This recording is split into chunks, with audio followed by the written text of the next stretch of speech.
Here's what we know, so far, about Facebook's recent disclosure that a shadowy Russian firm with ties to the Kremlin created thousands of ads on the social media platform that ran before, during and after the 2016 presidential election. The ads appeared to focus on amplifying divisive social and political messages across the ideological spectrum, including race, immigration and gun rights, Facebook said. The users who purchased the ads were fakes. Attached to assumed identities, their pages were allegedly created by digital guerrilla marketers from Russia hawking information meant to disrupt the American electorate and sway a presidential election. Some of those ads were pushed out to very specific parts of the country, presumably for maximum political effect.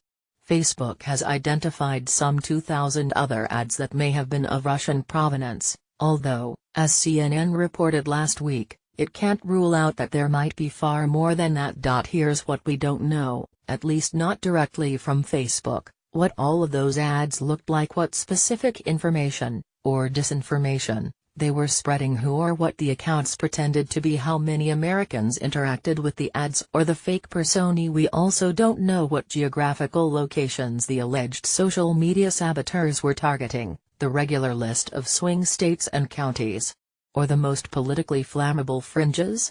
Facebook says that more of those ads ran in 2015 than in 2016, but not how many more.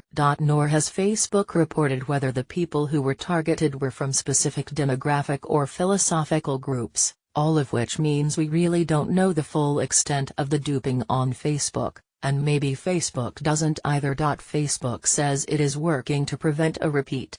And it was hardly the only platform that Russia is presumed to have used to disrupt the political debate in America. There were others in the mix as well, particularly Twitter, which has divulged even less than Facebook has. But, in total, there's a stunning lack of public specificity about an alleged foreign campaign to influence our domestic politics.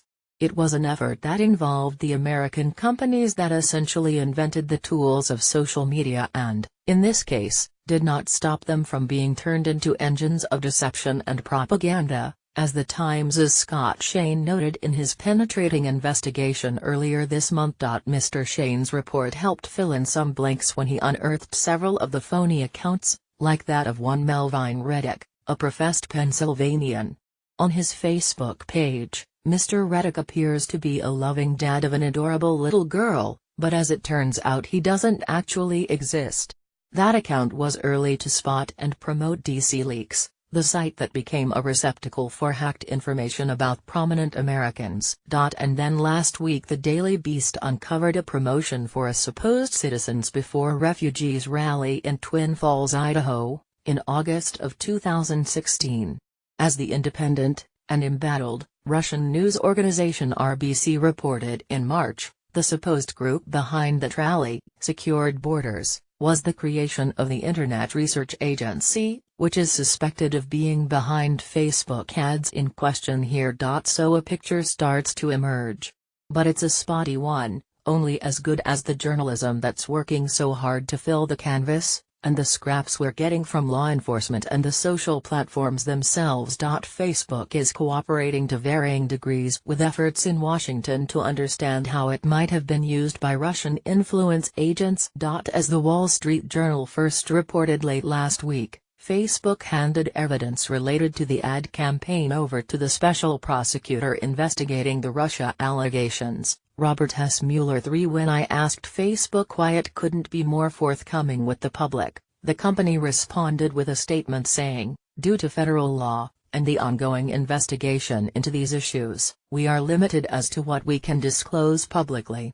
Facebook is referring to its obligations under the Electronic Communications Privacy Act, the federal law that prohibits the government from unduly spying on our electronic communications. Facebook, which didn't elaborate, appears to be saying it is legally restricted from the willy-nilly handing over of information about its users to the government or, for that matter, the public.